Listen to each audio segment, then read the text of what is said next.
오늘 성경 말씀 빌립보서 1장 19절에서 26절을 다 같이 봉독하는데 26절은 합독을 하겠습니다. 이것이 너희 간구와 예수 그리스도의 성령의 도우심으로 내 구원에 이르게 할 줄을 아는 거로 나의 간절한 기대와 소망을 따라 아무 일에든지 부끄럽지 아니하고 오직 전과 같이 이제도 온전히 담대하여 살든지 죽든지 내 몸에서 그리스도가 존귀히 되게 하려 하나니 이는 내게 사는 것이 그리스도니 죽는 것도 유익함이니라. 그러나 만일 육신으로 사는 이것이 내 일의 열매일진데 내가 무엇을 가릴는지 나는 알지 못하노라. 내가 그 두 사이에 끼었으니 떠나서 그리스도와 함께 있을 욕망을 가진 이것이 더욱 좋으나 그러나 내가 육신에 거하는 것이 너희를 위하여 더 유익하리라. 내가 살 것과 너희 믿음의 진보와 기쁨을 위하여 너희 무리와 함께 거할 이것을 확실히 아노니. 다 같이 내가 다시 너희와 같이 있으므로 그리스도 예수 안에서 너희 자랑이 나를 인하여 풍성하게 하려 함이니라. 예. 이광영 목사님 그리스도 중심의 삶이라는 말씀을 증거하겠습니다. 여러분 혹시 우분투라고 하는 그런 말을 혹시 들으셨나 모르겠습니다. 어떤 인류학자가 아프리카 한 부족의 아이들에게 게임을 하자고 제안을 했습니다. 그리고 그는 근처에 있는 나무에 아이들이 좋아하는 음식들을 많이 매달아 놓고 제일 먼저 도착한 사람이 그것을 다 먹을 수 있다고 말하고는 시작하고 이렇게 외쳤습니다. 근데 이게 웬일입니까?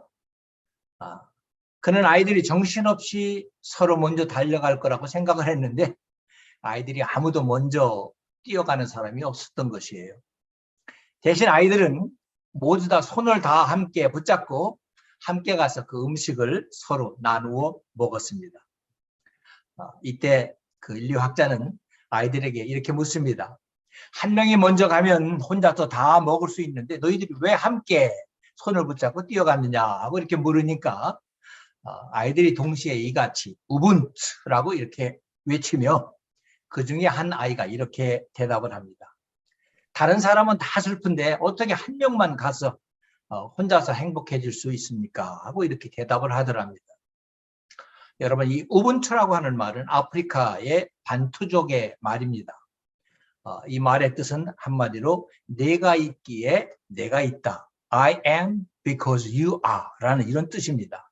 즉 당신이 나와 함께 있어서 참으로 감사하고 행복합니다 라는 그런 표현의 뜻이에요. 이 말은 오래전 95세 일기로 이 세상을 떠난 아프리카의 공화국의 넬슨 만델라 대통령이 이 말을 자주 사용을 했다고 합니다. 그로 인해서 세상에 널리 알려지기 시작했던 그런 말입니다.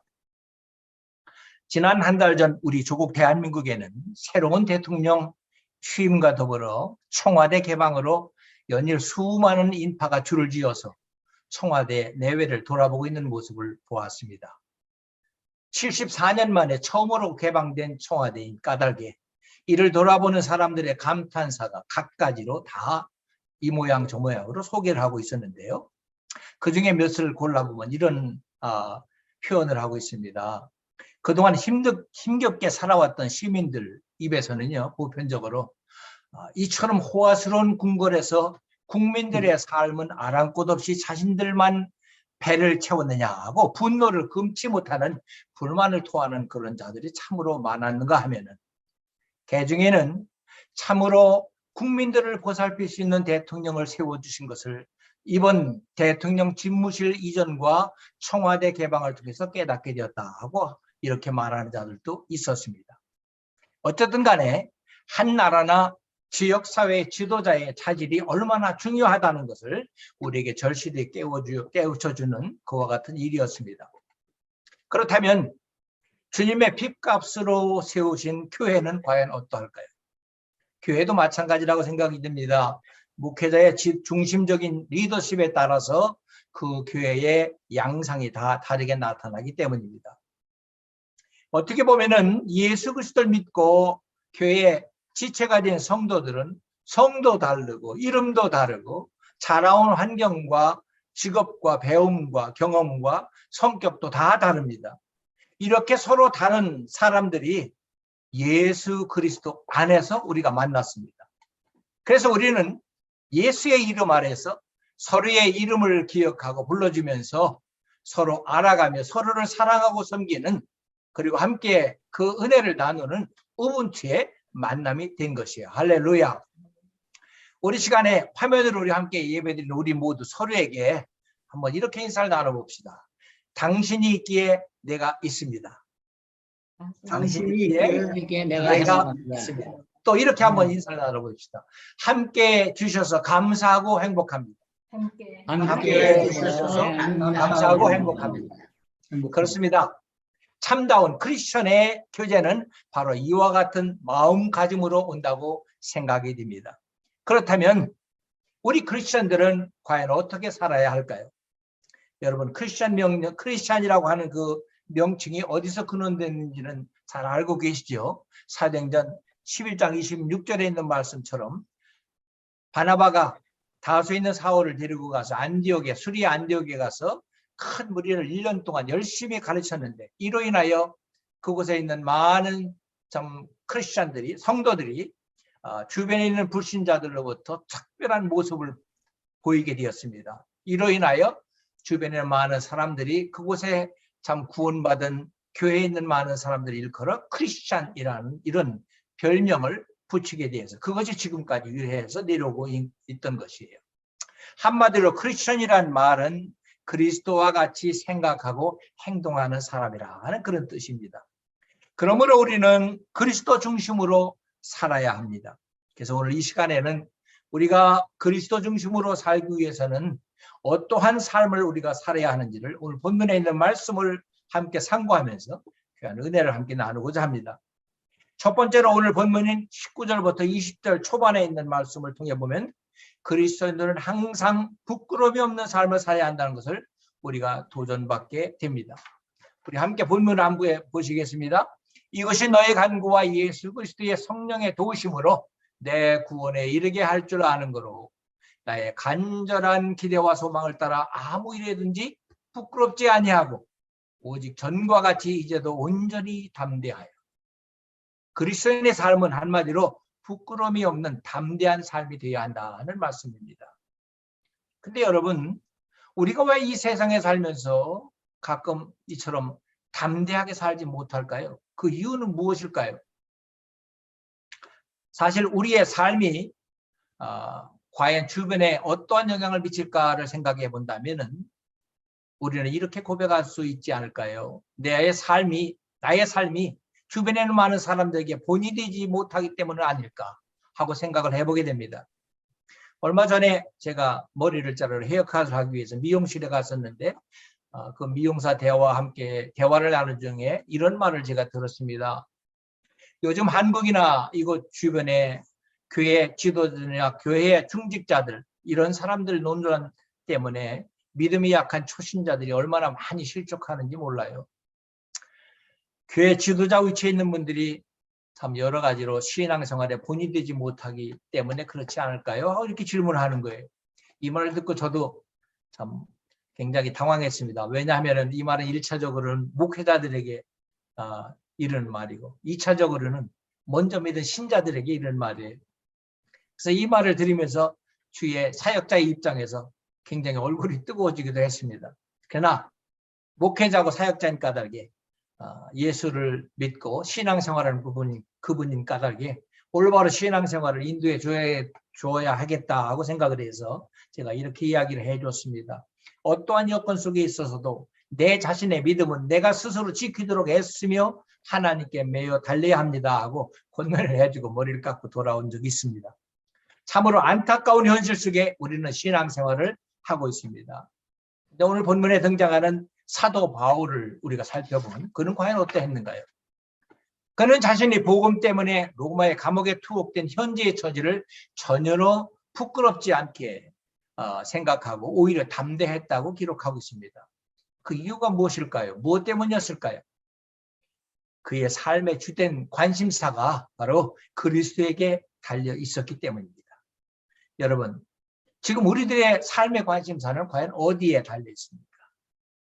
그리스도를 닮은 그리스도인의 삶의 관심사는 바로 그리스도에게 달려 있어야 어떤 환경이나 여건 속에서도 부끄럽지 않게 살 수 있다고 저는 생각이 됩니다.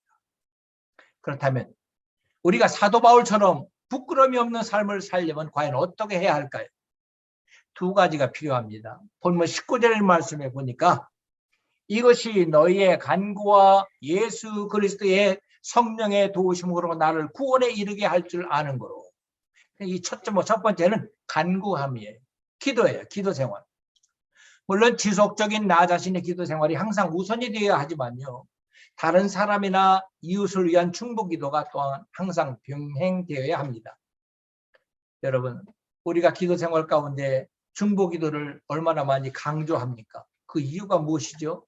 사실 우리가 성도들에게 가르칠 적에 이 중보 기도는 손해보지 않는 기도다. 우리가 그렇게 가르칩니다. 가라오케는 우리 샬롬 은목교회도 중보 기도를 더 많이 하는 교회가 되었으면 좋겠어요. 그래서 서로를 위해 기도하는 중보 기도에 더 많은 시간을 들이시기를 바랍니다. 여러분, 하나님은 성도들의 중보 기도를 통해서 나라와 민족의 앞날을 펼쳐주시는 것을 우리가 이미 체험하지 않았습니까?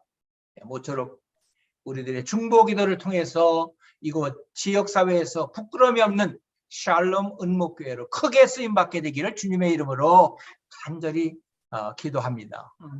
두 번째로 우리에게 무엇이 필요하느냐? 성령의 도우심이 필요하다는 것이에요. 우리의 삶을 되돌아보면 우리는 예수님을 구주로 영접한 하나님의 자녀임에 틀림이 없는데도 늘 예수 그리스도 안에서 승리의 기쁨을 항상 누리지 못하고 살 때가 많습니다. 왜 그럴까요? 이는 우리 안에 있는 죄의 성품 때문에 그렇습니다. 그 죄의 성품으로 인하여 아직도 성화의 단계에 있기 때문에 그렇습니다. 즉 이는 우리 그리스도인들 안에는 두 가지의 소욕이 늘 서로 대립을 하고 있는데요. 그 하나는 죄의 성품이 지배하는 육신의 소욕이요.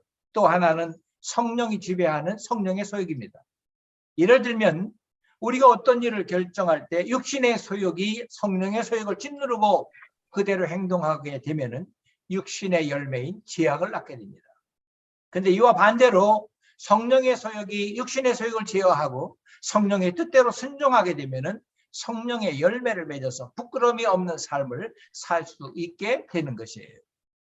그래서 사도 바울은 로마서 7장 23절과 24절에서 이를 표현하기를 내 지체 속에 있는 다른 한 법, 즉 죄의 법이라고 지적을 하면서 이것 때문에 그는 오라 나는 곤고한 사람이라고 한탄을 했더랬습니다.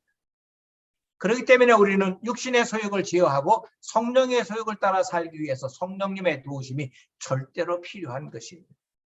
모쪼록 우리들의 쉬지 않는 기도와 성령의 도우심을 힘입어서 부끄러움이 없는 담대한 크리스찬의 삶을 살 수 있기를 간절히 바랍니다. 두 번째로 본문 20절 후반과 21절에 의하면 그리스도인들은 항상 그리스도를 높이는 삶을 살아야 합니다. 함께 본문의 말씀을 보시겠습니다. 살든지 죽든지 내 몸에서 그리스도가 존귀되게 하려니 이는 내게 사는 것이 그리스도니 죽는 것도 유익함이라. 사도 바울은 그리스도를 존귀하게 하는 삶을 살고자 했습니다. 그는 미래를 바라보면서 현재의 삶이 부끄러움 없기를 원했을 뿐만 아니라 그것이 또한 그리스도를 높이는 삶이 되기를 간절히 원했습니다. 이는 한마디로 그에게 있어서 최대의 관심이 바로 그리스도를 영화롭게 하는 것이었기 때문에 그렇습니다. 그러므로 그는 그의 삶을 통해서 항상 그리스도를 영화롭게 하기를 원했습니다. 그렇다면 여러분 우리는 어떠합니까? 우리의 관심은 과연 어디에 쏠려 있습니까? 우리의 삶 속에 주어진 어떠한 안일함입니까? 결코 그렇지 아니하죠. 우리의 최대 관심은 나를 위해 대신 죽어주신 예수 그리스도를 영화롭게 하는 것이어야 한다고 저는 생각합니다. 제가 얼마 전까지만 하더라도 이 코비드 팬데믹 있기 전만 하더라도 종종 주일 예배에 함께 참여했던 랜스델에 있는 칼버리 배프티스트 처치의 그 예배실 안에 있는 그 두 성구, 걸린 두 성구를 제가 한번 소개해 드린 적이 있는 것 같습니다. 그 왼편에 You must born again, 요한복음 3장 9절에 있는 말씀이 그곳에 적혀 있고요. 우편에는 Do it all for the glory of God, 고린도전서 10장 31절에 있는 말씀입니다. 즉 그리스도인이 되기 위해서는 거듭나야 한다는 말씀이에요. 거듭난 그리스도인의 모든 삶은 하나님의 영광을 위해서 살아야 한다는 그런 말씀입니다. 이처럼 사도 바울은 그리스도를 존귀하게 하는 삶을 살았을 뿐만 아니라 그리스도가 바로 그의 존재 이유가 되었다고 그는 고백을 하고 있습니다. 본문 21절에 있는 말씀을 다시 보겠습니다. 이는 내게 사는 것이 그리스도니 죽는 것도 유익함이라. 무슨 말씀입니까? 그에게 있어서는 사는 것이 바로 그리스도였다는 말씀입니다. 왜냐하면 그의 옛사람은 그리스도와 더불어 이미 십자가에서 죽었기 때문이에요. 저희 교단의 장면 한 면을 제가 하나 소개해 드리겠습니다. 저희 침례교단에서는 두 가지 의식만 행합니다. 하나는 침례의식이고 하나는 우리가 성만찬인데요. 이 침례의식 가운데 특별히 침례를 받을 적에 이머전 한다고 하죠. 물속에 완전히 침수하는 것. 그것이 무슨 의미를 우리에게 주느냐 하면은 내가 예수 그리스도와 더불어 나의 옛사람은 십자가에서 이미 다 죽었다 하는 것을 내가 고백하는 의미입니다. 이처럼 사도 바울은 그 자신에게 있어서 그리스도가 없는 것은 그의 삶에 아무런 의미가 없다고 그는 그렇게 표현을 하는 거예요. 심지어 그에게 있어서는 죽음조차도 그리스도와의 관계 속에서만이 의미하는 것이라고 이렇게 그는 고백합니다. 그러므로 사나 죽으나 오직 예수 그리스도의 영광을 위해서만 그는 살고 있다고 표현합니다. 우리들은 어떠합니까? 우리들의 존재 이유는 무엇이며 우리는 무엇을 위해 존재합니까? 저와 여러분도 이미 그리스도와 더불어 옛사람은 죽고 성삼위 하나님의 역사하심으로 새사람으로 거듭난 삶을 우리가 누리고 있지 아니합니까? 그러므로 거듭난 우리의 남은 생애는 그리스도만을 높이는 삶이 되어야 합니다. 모쪼록 본문에 있는 20절과 21절에 기록된 사도 바울의 고백이 바로 저와 우리 모두의 삶의 고백이 되시기를 바랍니다. 나의 간절한 기대와 소망을 따라 아무 일에든지 부끄럽지 아니하고 오직 전과 같이 이제도 온전히 담대하여 살든지 죽든지 내 몸에서 그리스도가 존귀되게 하려 하노니 이는 내게 사는 것이 그리스도니 죽는 것도 유익함이라. 이 찬송 들어보셨어요? 제가 한번 이 찬송을 한번 불러볼게요. 나의 간절한 기대와 소망을 따라 아무 일에든지 부끄럽지 아니하고 오직 전과 같이 이제도 온전히 담대하여 살든지 죽든지 내 몸에서 그리스도가 존귀되게 하려 하노니 이는 내게 사는 것이 그리스도니 죽는 것도 유익함이라. 아멘. 네. 세 번째로 본문 22절과 26절에 있는 말씀을 보면은 그리스도인들은 항상 남의 유익을 위해서 살 줄 알아야 한다. 먼저 본문 22절과 23절을 통해서 사도 바울의 개인적인 소원, 그의 욕망이 무엇이있는가를 한번 살펴보도록 합니다. 그러나 만일 육신으로 사는 이것이 내일의 열매일진데 무엇을 가리는지 나는 알지 못하노라. 내가 그 두 사이에 끼었으니 떠나서 그리스도와 함께 있을 욕망을 가진 이것이 더욱 좋으나 그는 이 땅을 떠나서 속히 주님께 가기를 원했습니다. 왜 그랬을까요? 아마 저와 여러분도 같은 마음이라고 생각이 됩니다. 왜냐하면 주님께로 가면 그곳에는 눈물과 고통이 없는 천국이 주님께서 예비하신 그곳이 기다리고 있기 때문입니다. 그러므로 사도 바울은 그것이 그에게 훨씬 더 영광스러운 일이었습니다. 여러분, 우리에게 원하는 것, 우리가 하고 싶은 것 많이 있죠. 이 땅에 살면서도. 과거에 제가 목회를 하는 중에 종종 교인들 가운데 이런 이야기를 하는 분들을 많이 보았습니다. 목사님, 이 문제만 해결되면요, 열심히 교회 사역에 참여하고 교회를 잘 섬길게요 하고 그렇게 이야기하는 분들이 참으로 많았습니다. 물론 현실을 이해하지 못하는 것은 아닙니다. 그러나 이는 자신의 욕망을 앞세우는 태도예요. 근데 중요한 것은, 그것보다 더 안타까운 것은 자신들의 앞날을 전혀 예측할 수 없는 가운데 살고 있다는 것이에요. 사실 지난 주간에 이런 분의 장례식에 제가 다녀왔거든요. 그러나 오늘 본문에 등장하는 사도 바울은 자신의 개인적인 욕망보다 다른 사람의 유익을 앞세웠습니다. 본문 24절을 보시겠습니다.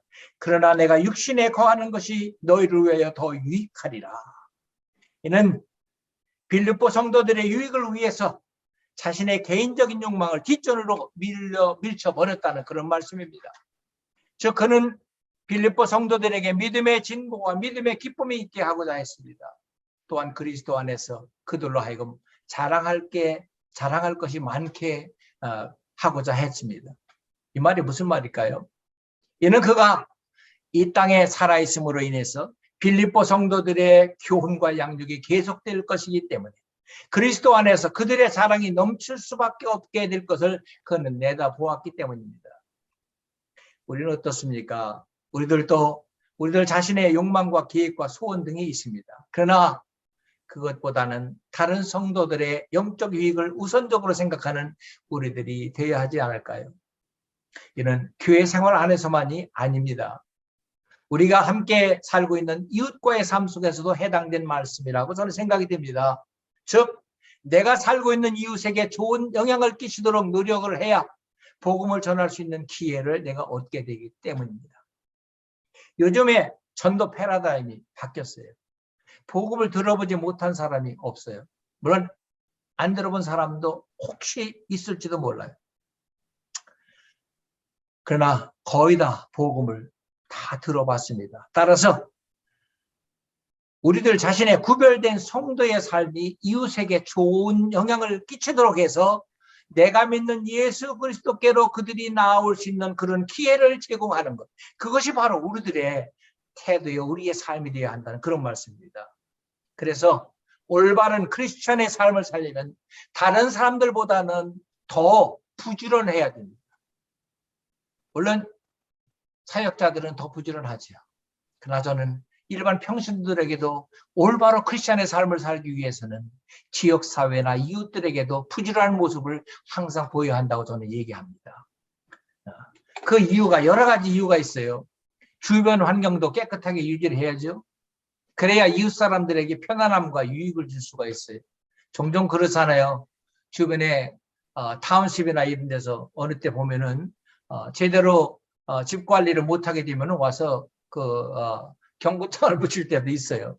뭐 그걸 해서보다도 이웃 사람들이 주변을 이렇게 돌아다니면서 보고서 참 이 집에 이렇게 와 보니까 이 집은 굉장히 부지런한 집이구나 하고 만일 생각을 하게 되고, 또 우리들의 모든 삶 속에 크리스찬의 어떠한 모습이 만일 드러나게 된다면은 그것이 바로 하나님 앞에 영광을 돌리는 삶이 될 뿐만 아니라 그거를 통하여서 참다운 참 크리스찬의 삶을 살 수 있는, 그리스도께로 나아올 수 있는 기회도 그들이 접할 수 있게 되지 않겠냐, 그런 생각입니다. 그러므로 이처럼 그리스도의 삶은 자기 중심적인 삶이 아니라 먼저는 그리스도가 중심이 되어야 하고 그 다음에는 사도 바울처럼 남의 유익을 구하는 삶을 살아야 한다는 말씀입니다. 오래전에 있었던 일입니다. 한 영상을 통해서 많은 그리스도인들에게 큰 도전을 주었던 한 고등학교 학생이 있었습니다. 캐시 버넬이라고 하는 그런 학생. 그 학생의 신앙 고백을 여러분에게 이 시간 소개하면서 말씀을 마치고자 합니다. 이는 1999년도였습니다. 4월 20일 콜로라도 주의 콜럼바인 하이스쿨에서 벌어진 총기 사건과 연관된 실화입니다. 13명의 사상자와 많은 부상자를 남기고 자살로 자신들의 생애를 마감한 두 사람이 있었습니다. 이들은 히틀러의 생일을 맞이해서 오래전부터 범행을 계획해 왔다고 합니다. 이들의 범행 대상은 바로 크리스천이었어요. 크리스천 학생들이었습니다. 그래서 그들은 이 범인들은 총을 겨누고 고등학교 도서관 식당으로 들어갑니다. 그리고 그거에 들어가서 그곳에 있는 많은 학생들에게 하나님을 믿느냐 믿지 않느냐를 질문합니다. 그리고 하나님을 믿지 않는다고 노라고 대답하는 사람들만 살려주고 예스라고 대답하는 사람은 그 자리에서 총으로 쏴서 죽였습니다. 바로 그곳 학생들 중에 캐시 버넬이라는 학생이 있었습니다. 그 학생은 신실한 크리스천 가정에서 자랐습니다. 그러나 믿음이 없었어요. 그래서 가정 안에서 부모에게 항상 반항적이었고 문제만 일으키는 그런 학창 시절을 보냈습니다. 근데 어느 날 부모님의 간곡한 권유로 교회 수련회에 가게 됐습니다. 이 캐시 버넬은 바로 그 수련회에 가서 주님을 더 깊이 만날 수 있는 기회를 그는 가지게 되었습니다. 그녀가 진심으로 회개하는 순간 주님은 자신의 죄를 기억도 하지 않으신다고 약속하는 말씀을 머릿속에 되새기게 됐습니다. 그런데 바로 그것이 그 약속의 대가가 주님의 십자가라는 사실을 그는 깨닫게 됐습니다. 그 이후에 그녀는 주님을 위해 사는 삶을 다시 한번 하나님 앞에 결단을 하고는 많은 학생들을 전도하기 위해서 기독교 재단에 있던 자기가 다니던 고등학교를 그만두고 일반 고등학교로 전학을 갑니다. 그 학교가 바로 콜로라도에 있는 콜럼바인 고등학교예요. 그녀는 믿음이 없는 사람이나 믿음이 있는 사람에게 그리스도의 본이 되고 싶었으며 자신을 나타내지 않으며 다른 사람을 위해 희생하는 삶을 살고 싶었습니다. 그리고 오직 예수 그리스도를 위해 살고 싶다는 자신의 신앙을 항상 고백해 오면서 살았다고 합니다. 근데 바로 두 범인이 학교에 침입하는 바로 그날 그들이 묻습니다. 너는 하나님을 믿느냐? 라는 범인들의 질문에 그녀는 이렇게 대답합니다. Yes, I believe in God 이라고 대답을 하니까 그 자리에서 즉시 총으로 난사해서 즉사했습니다. 아비규환이 된 콜럼바인 고등학교 학생들은 눈앞에서 친구와 선생님을 잃은 충격과 신앙 고백을 하지 못한 죄책감에 괴로워했습니다. 그러면서 그들의 생각 속에 담대하게 예스라고 대답했던 캐시 버넬의 모습이 떠오르게 됩니다. 이와 같은 모든 소식이 미국 전역에 알려지게 되었고 Yes, I believe in God 이라고 하는 캐시처럼 담대한 증인으로 우리가 함께 서자 하는 이런 캠페인이 미국 전역 각각 여러 곳에서 일어나기 시작이 되었습니다. 이로 인해 학생들의 사이에서는 자발적으로 일어난 한 운동이 있었는데 See you at the pole 무슨 말이냐면 국기계양대 앞에서 기도하는 기도 모임이 시작이 되었습니다. 그래서 그것이 한국까지 퍼져서 한국에도 국기계양대 앞 기도회 모임이 그 당시에 있었습니다. 십자가 앞에서 결단하고 죽음 앞에서 담대했던 한 소녀가 이웃과 지역을 넘어서 열방까지 타오르는 부흥의 불꽃이 되어서 많은 사람에게 희생의 본을 보인 부활의 증인이 되었습니다. 한마디로 비극적인 말로가 아닌 영적 각성 대부흥의 시작이 되었던 캐시의 삶. Yes, I believe in God. Yes, I believe in God. 모쪼록 살아있는 자보다 더 크게 메아리치는 캐시의 삶처럼 우리들의 남은 생애도 부흥의 불꽃 같은 생애가 되었으면 하는 간절한 바람이 있습니다. 나 한 사람의 그리스도 중심의 삶이 내게 속해 있는 가정이나 교회나 이웃에게 이처럼 큰 유익과 신앙적인 부흥 성장을 이루기 위해서 하나님은 이와 같은 말씀을 우리에게 권고하고 계십니다. 요한복음 12장 24절의 말씀. 내가 진실로 진실로 너에게 이르노니 한 알의 밀알이 땅에 떨어져 죽지 아니하면 한 알 그대로 있고 죽으면 많은 열매를 맺느니라. 이제 말씀을 마칩니다. 모쪼록 우리 모두 항상 부끄러움이 없는 담대한 삶과 그리스도를 높이는 삶과 나보다 남의 이익을 위해서 살도록 힘을 쓰십시다. 그래서 내가 속해 있는 교회와 가정과 이웃이 5분 뒤에 결정체가 될 수 있기를 주님의 이름으로 간절히 축원합니다. 기도하시겠습니다. 하나님 아버지, 오늘 저희들이 사도 바울의 고백과 더불어 우리들의 그리스도 중심의 삶을 살기 위해서 어떻게 해야 될 것을 다시 한번 말씀을 통하여 깨닫게 해주심을 진심으로 감사합니다. 우리의 남은 생애 동안 참 우리들로 하여금 부끄러움이 없는 담대한 삶을 살 수 있도록, 우리들로 하여금 기도와 성령님의 도우심을 항상 의지할 수 있도록 우리를 도와주시고, 또한 우리의 삶 속에 항상 그리스도만을 높일 뿐만 아니라 나보다는 남의 유익을 위해서 살 수 있는 길도 우리에게 펼쳐 주시길 간절히 바랍니다. 그래서 우리들을 통하여 지역 사회나 이곳 주변에 하나님을 알지 못하는 저들에게도 그리스도의 복음이 전파될 수 있는 기회가 되어지게 하시고, 우리의 남은 생애가 하나님의 영광을 드러내는데 부족함이 없도록 쓰임받을 수 있는 우리의 생애가 되도록 복을 나려 주시옵소서. 귀한 말씀으로 다시 한번 다짐케 하시고 참 귀한 깨달음을 주심을 다시 한번 감사드리며 우리 주 예수 그리스도의 이름으로 기도합니다. 아멘.